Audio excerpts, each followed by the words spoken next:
ಹಾಸನ ಜಿಲ್ಲೆಯ ಬರ ವೀಕ್ಷಣೆಗೆ ಬಿಜೆಪಿ ತಂಡ ಆಗಮಿಸಿದೆ. ಶಾಸಕರಾದ ಸುನಿಲ್ ಕುಮಾರ್, ಆರಗ ಜ್ಞಾನೇಂದ್ರ, ಚನ್ನಬಸಪ್ಪ ಸೇರಿದಂತೆ ಬಿಜೆಪಿಯ ನಿಯೋಗ ಹಾಸನ ತಾಲೂಕಿನ ಮೊಸಳೆ ಹೊಸಹಳ್ಳಿ ಗ್ರಾಮಕ್ಕೆ ಆಗಮಿಸಿದ್ದು, ಜಿಲ್ಲೆಯ ಶಾಸಕ ಸುರೇಶ್, ಜಿಲ್ಲಾಧ್ಯಕ್ಷ ಸಿದ್ದೇಶ್ ನಾಗೇಂದ್ರ ಅವರು ಸಾಥ್ ಕೊಟ್ಟಿದ್ದಾರೆ.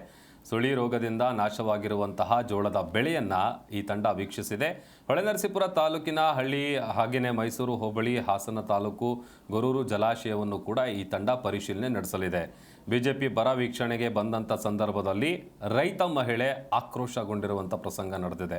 ಸರ್ಕಾರದ ಗ್ಯಾರಂಟಿ ಬಗ್ಗೆ ಮಹಿಳೆಯರು ಆಕ್ರೋಶವನ್ನು ಹೊರಹಾಕಿದ್ದಾರೆ. ಯಾವುದೇ ಗ್ಯಾರಂಟಿ ಬೇಕಾಗಿಲ್ಲ, ಬಸ್ ಹತ್ತಿ ಹೋಗಲಿಲ್ಲ, ಯಾರೋ ಸಿಟಿಲಿರೋರು ಬಸ್ನಲ್ಲಿ ಓಡಾಡ್ತಾರೆ, 2,000 ಕೊಡಿ ಅಂತ ಸರ್ಕಾರಕ್ಕೆ ನಾವು ಕೇಳಿದ್ವಾ ಅಂತೇಳಿ ತಮ್ಮ ಆಕ್ರೋಶವನ್ನು ಹೊರಹಾಕಿದ್ದಾರೆ.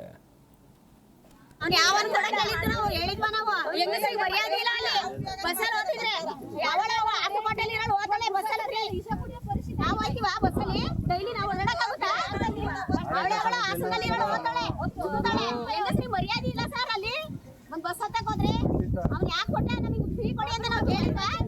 ಕರೆಂಟ್ ಫ್ರೀ ಕೊಡಿ ಅಂತ ಹೇಳಿದ್ವ ನಮಗೆ ರೈತರಿಗೆ?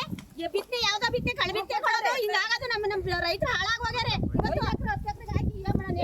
ಉಚಿತ ಅಂತ ನಿಜವಾಗಿ ನಮಗೆ ಪರಿಹಾರ ಕೊಡ್ಲಿ ಸರ್, ಅಷ್ಟೇ. ಈಗ ಮಾತಾಡೋಣ. ನಾವು ಅದನ್ನೇ ನೋಡಿ ಸರ್ಕಾರದ ಗಮನಕ್ಕೆ ಪ್ರಯತ್ನಕ್ಕಾಗಿ ನಾವೆಲ್ಲ ಇದೆಲ್ಲ ನೋಡಿ ಸರ್ ಅವ್ರು ಬಂದು ಇಲ್ಲಿ ನೋಡ್ಬೇಕು. ರೈತರನ್ನ ವಿಧಾನಸೌಧದಲ್ಲಿ ಕೂತ್ಕೊಂಡು ಫ್ರೀ ಅಕ್ಕಿ ಕೊಡ್ತಾ ಇದ್ದೀನಿ. ಫ್ರೀ ಅಕ್ಕಿ ಎಲ್ಲಿ ಕೊಡ್ತಾವ್ರೆ? ಹೋಗಿ ಕೊಡ್ತಾ ಇರೋದು ಫ್ರೀ ಅಕ್ಕಿನ. ಅವ್ನು ಯಾವನ್ ಕೊಡಕ್ ಹೇಳಿದ್ರು ನಾವು ಹೇಳಿದ್ವ? ನಾವು ಹೆಂಗಸರಿಗೆ ಮರ್ಯಾದೆ ಇಲ್ಲ. ಅಲ್ಲಿ ಬಸ್ಸಲ್ಲಿ ಹೋಗ್ತಿದ್ರೆ ಯಾವಳ ಹಾಕೋಟಲ್ಲಿ ಇರೋಳು ಹೋಗ್ತಾಳೆ ಬಸ್ಸಲ್ಲಿ.